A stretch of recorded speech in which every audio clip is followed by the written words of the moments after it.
La récente volatilité des marchés boursiers américains, en pleine période de publication des résultats de grandes entreprises technologiques, met en lumière des inquiétudes concernant l'économie en général et l'emploi en particulier.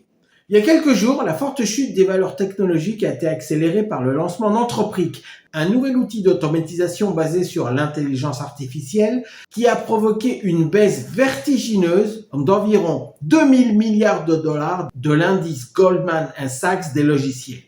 2000 milliards de dollars se sont perdus. Si cette réaction peut paraître contradictoire au premier abord, elle devient plus cohérente lorsque l'on envisage dans une perspective plus large. Les entreprises de logiciels en tant que service, en anglais ça s'appelle SaaS, ont été particulièrement touchées pour deux raisons principales.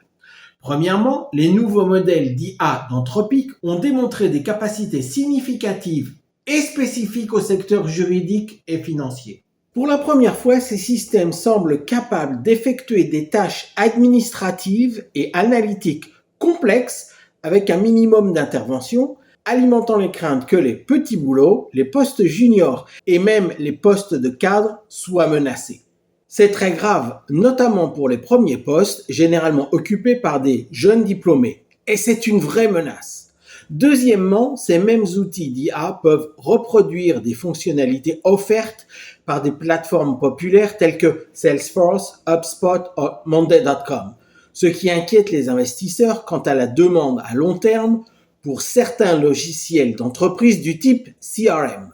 En réalité, toutes les entreprises SaaS ont perdu de la valeur. Comme vous pouvez le constater sur cette image à côté, au total, les 40 plus grandes entreprises de logiciels ont perdu de la valeur. Palantir a perdu 23%, Adobe a perdu 23%, Oracle 26%, Salesforce 27%, Intuit 33%, Asana 36%, Klaviyo 41%, Atlassian a perdu 41%, HubSpot a perdu 42% et Unity a perdu 43% de sa valeur. Vous vous rendez compte ? Maintenant, bien que cette réaction négative soit probablement exagérée, elle reflète une tension réelle. L'IA va, sans aucun doute, booster la productivité. Mais pour l'instant, elle est loin d'être capable de remplacer complètement les plateformes SaaS. Néanmoins, cette simple perception a suffi à déclencher une vague de vente massive de logiciels SaaS. Parlons maintenant de l'augmentation de la productivité et de ses conséquences pour les travailleurs. L'intelligence artificielle transforme rapidement la productivité. Tout à fait. Mais ces gains productifs ont un coût exorbitant pour les travailleurs. À mesure que les machines surpassent les humains en matière d'analyse, de création et de prise de décision, des professions entières sont menacées de disparition. Les entreprises guidées par la performance, la productivité, l'efficacité et le profit vont remplacer leurs employés par des algorithmes infatigables qui ne réclament ni salaire, ni avantages sociaux, ni congés, ni vacances, ni assurance maladie, ni respect des normes de sécurité au travail et ni aucune humanité. Il en résulte un marché du travail en contraction où les emplois stables disparaissent et où l'insécurité économique s'étend. Des millions de travailleurs verront leurs compétences devenir obsolètes, leur expérience sans valeur et leur avenir incertain et très sombre. La richesse se concentrera entre les mains des propriétaires et surtout des investisseurs du secteur technologique, tandis que les travailleurs déplacés lutteront pour leur survie, confrontés à une ère sombre où le travail humain ne sera plus ni nécessaire, ni valorisé et bien sûr, ni payé. Bizarrement, les investisseurs ont été surpris par la vente massive initiale d'actions des grandes entreprises technologiques SaaS qui avaient pourtant dépassé les prévisions de bénéfices. La cause n'est pas une faible performance, mais plutôt des annonces d'investissements massifs. Des entreprises américaines comme Meta, Alphabet et Amazon ont annoncé leur intention d'accroître considérablement leurs dépenses en centres de données et en recherche sur l'intelligence artificielle avec des investissements combinés projetés à environ 650 milliards de dollars pour la seule année 2026. Auparavant, de tels engagements auraient suscité un optimisme des marchés. Aujourd'hui, il suscite le scepticisme. Et la raison en est de plus en plus évidente. Premièrement, pourquoi ces entreprises ont-elles besoin d'autant d'argent si leurs algorithmes sont si performants ? Deuxièmement, il semble que l'économie repose uniquement sur la promesse d'une croissance alimentée par l'IA pour remplacer les humains. Or, ces bénéfices concrets ne sont pas encore matérialisés. Aujourd'hui, il y a des licenciements dus à l'accroissement d'une certaine productivité, due à l'intelligence artificielle, mais pas encore de licenciements massifs. Pas encore de licenciements massifs. On n'en est pas encore là. Si le gouvernement américain met en avant des chiffres du PIB qui, pour le moment, semblent solides, de nombreuses études suggèrent que, sans investissement dans l'IA, la croissance serait proche de zéro. Et c'est là que les licenciements arrivent, car les entreprises d'IA veulent satisfaire leurs investisseurs et donc doivent prouver l'efficacité de leurs produits. C'est là qu'intervient le blanchiment IA ou AI washing en anglais. Le blanchiment IA désigne la pratique consistant pour les entreprises à exagérer leur capacité en intelligence artificielle afin de gonfler leur valorisation, justifier des licenciements et éviter tout contrôle. Les entreprises spécialisées en IA prétendent souvent intégrer une IA avancée, rebaptisent des analyses traditionnelles IA ou présentent des résultats sélectifs qui surestiment leur performance. Mais bon, surestimer la performance de l'IA est un vrai tour de magie du marketing. Par exemple, certaines fonctions, notamment le calcul, qui sont avancées par l'IA pour vanter leurs produits, sont les mêmes que peut réaliser Access ou Excel depuis environ 30 ans. Il n'y a rien de magique à calculer des marges, des ventes, des classements, sortir des KPI spécifiques ou des optimisations de prix en Excel. Tout le monde le fait depuis 30 ans. Cette tendance à surestimer les performances de l'IA a été associée à des dizaines de milliers de suppressions d'emplois ces mois derniers. En clair, les entreprises d'IA gonflent leurs performances en licenciant des centaines de milliers de personnes sous prétexte que ces licenciements sont dus à une augmentation des capacités et de la productivité. Mais ce n'est qu'un leurre. Le message adressé aux investisseurs est « Voyez, nos modèles fonctionnent si bien que nous remplaçons maintenant des dizaines de milliers de personnes par des agents IA. » Or, la réalité est que de nombreuses entreprises n'ont pas la technologie nécessaire pour remplacer leurs employés par des agents IA et pourraient, par la suite, annuler les licenciements. C'est-à-dire que ces mêmes entreprises devraient réembaucher les licenciés car l'IA n'est pas encore au point.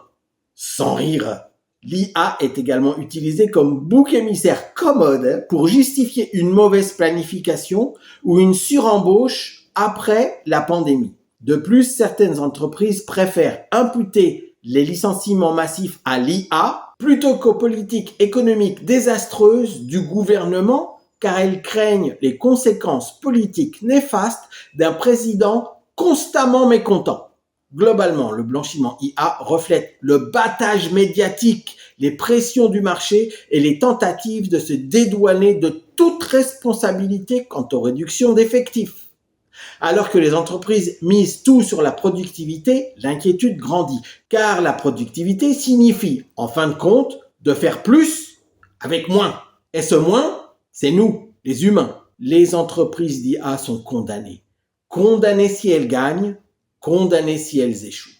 Si la course à l'IA réussit, le besoin en main-d'œuvre diminuera énormément. D'ailleurs, c'est exactement l'idée principale de l'intelligence artificielle. Et les entreprises d'IA seront responsables d'un taux de chômage le plus élevé depuis des siècles. Et si les entreprises IA échouent, des milliers de milliards de dollars investis pour rien auront été gaspillés. Et là, les marchés commencent à intégrer ce dilemme. Dans les deux cas, le résultat semble complètement négatif. Soit on perd des millions de travailleurs, qui sont également des consommateurs, soit on perd des milliards de dollars en investissement.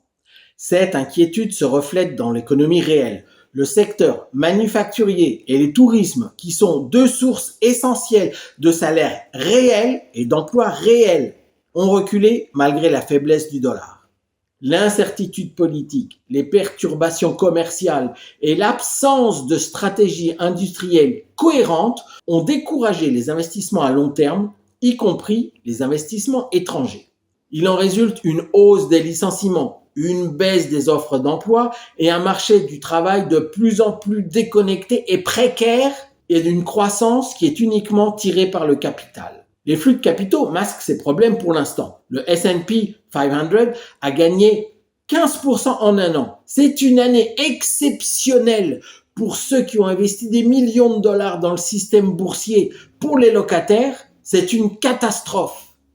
Alors en gros, ce qui compte maintenant pour gagner de l'argent, ce n'est pas ce que vous savez faire ou ce que vous pouvez faire, mais combien vous pouvez investir dans la bourse. Parce que nos sociétés actuelles rémunèrent les gens qui savent investir et ne rémunèrent pas les travailleurs. Par exemple, combien de millions de dollars avez-vous investi dans la bourse cette année? Rien du tout? Vous êtes mal barré. Car une économie soutenue uniquement par l'investissement boursier, sans une large participation du marché du travail, n'est pas viable. Les gains de productivité qui coïncident avec des pertes d'emploi ne sont pas des signes de prospérité. Sans stabilité, sans vision stratégique et sans réinvestissement dans l'économie réelle, les faiblesses structurelles sous-jacentes de l'économie américaine continuent de s'aggraver. Et l'économie va en pâtir de plus en plus. Et je vous parle même pas de l'explosion des coûts des services publics due à l'utilisation des futurs centres données. Alors que faire? Tout d'abord, n'écoutez pas les libertaires comme Peter Thiel qui prônent une indépendance totale vis-à-vis des États. Ces libertaires veulent créer des zones franches où il n'y aurait ni contrôle, ni impôts, ni règles, ni lois et où 100% du bénéfice se concentrerait chez les investisseurs. C'est ce que le gouvernement américain veut faire, ouvrir des zones libres, non tarifaires, au Groenland, à Gaza, en Ukraine et partout où le gouvernement local ferme les yeux ou n'existe pas. Pour éviter ça, nous devons encadrer l'IA, adopter des normes, adopter des règles, adopter une éthique, une valeur sécuritaire et des lois fortes pour faire de l'IA un allié de l'humanité et non pas son ennemi. Il nous faut également trouver un moyen de redistribuer les richesses des investisseurs vers les locataires qui représentent 80% des Américains. Et n'oubliez pas que 75% de l'économie américaine repose sur les 20% d'Américains les plus riches. Les 80% d'Américains restants comptent pour du beurre car ils ne produisent que 25% de la richesse des États-Unis. Alors maintenant une question. Qu'allez-vous faire pour éviter tout ça? Je vous lis dans les commentaires en dessous. Bon courage!